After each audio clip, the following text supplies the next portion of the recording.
ಹೊಸ ಶರ್ಟ್ ತಗೊಂಡಿದ್ದೀನಿ ನೋಡಲ್ಲ. ಎಷ್ಟು? 16 ಲಕ್ಷ. ಏನ್ ತಿರಕಪ್ಪ 16 ಲಕ್ಷ? ಇದ್ರಲ್ಲಿ 2 ಟೆಕ್ನಾಲಜಿ ಇದೆ. ಏನೇನು? ಒಂದು ಮೈಕ್, ಸ್ಪೀಕರ್ ಅಲ್ಲಿ ಹಿಂದ ಆಯ್ತಾ? ಇನ್ನೊಂದು ನನ್ ಪರ್ಸನಲ್. ಇದು ಆಮೇಲೆ ಹೇಳ್ತೀನಿ ನಾನು. ಇದೇನ್ ಗೊತ್ತಾ, ಇದು CM ಹೋಯ್ತಾ ಇರ್ತಾರಲ್ಲ, ಎಲ್ಲಾ ಸಿಗ್ನಲ್ ರೆಡ್ ಇರ್ತದೆ. ನಾನು ಇದು ಹೇಳಿದ್ರೆ ಎಲ್ಲ ಗ್ರೀನ್ ಆಗ್ಬಿಡ್ತೈತೆ. ಅಂದ್ರೆ CM ಹೋಗಕ್ ಆಗಲ್ವಾ? ಆಗಲ್ಲ, ಸೈಡ್ ಹಾಕ್ತಾರೆ. Okay okay. ಇದು ನೆಕ್ಸ್ಟ್? ಇದು ನನ್ ಮಗ ಇದಾನಲ್ಲ, ಅದೇ ಹೀರೋಯಿನ್ ಮಾಡ್ತೀನಿ ಅಂತ ಹೇಳಿದ್ರಲ್ಲ. ಹೀರೋ ನಾನು ಹೇಳಿದ್ದು. Okay okay. ಇದು ಅವನು ಫೇಲ್ ಆಗ್ಬಿಟ್ಟು ಅವನೇ. ಇದನ್ನ ಹೇಳಿದ್ರೆ ಪಾಸ್ ಆಗೋಯ್ತಾನ? ಇಲ್ಲ ಲೇ, ಇದು ಹೇಳಿದ್ರೆ ಅವ್ನ ಜೊತೆಲಿ ಇರೋರೆಲ್ಲ ಫೇಲ್ ಆಗ್ಬಿಡ್ತಾರೆ.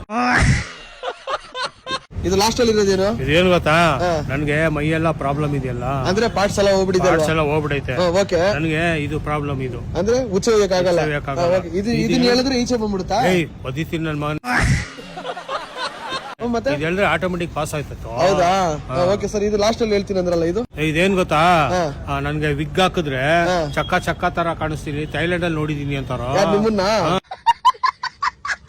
ಇದು ಹೇಳಿದ್ರೆ ಹಿಂಗೆ ಅರ್ಧ ಗಂಟೆಗೆ ಒಂದ್ಸರಿ ಮೇಕಪ್ ಚೇಂಜ್ ಆಗ್ಬಿಡ್ತದೆ, ಇಂಡಿಯನ್ ತರ ಕಾಣಿಸ್ತೀನಿ. ಹೌದಾ? ಎಲ್ಲ ಬಾಯಿಲ್ಲ ಒಂದ್ ನಿಮಿಷ. ಅಲ್ಲ, ನನ್ ಮಗನ ಆಂಟಿ ಕಸ ಹಾಕ್ಬಿಟ್ಟು ಬಾ ಅಂತ ಕಳ್ಸಿದ್ರೆ ಈ ಪಾಪ ಗಾರೆದವ್ರದ್ದು ಚಟ್ಟು ತೆಂಕೊಂಡ್ ಬಂದ್ಬಿಟ್ಟು ನೀನು ಈ ತರ ಹೇಳ್ತಿಲ್ಲ. ನ್ಯಾಯ ನೋಡೋ, ಶರ್ಟ್ ನಿಂಗೆ ಕೊಟ್ಬಿಡ್ತೀನಿ ಅಲ್ಲಿ. ಈ ಶರ್ಟ್ ನನಗೆ ಇರೋ ನಿಮಿಷ ನಾನು ಆಂಟಿಗೆ ಒಂದು ಫೋನ್ ಮಾಡಿದ್ದೀನಿ. ಏನ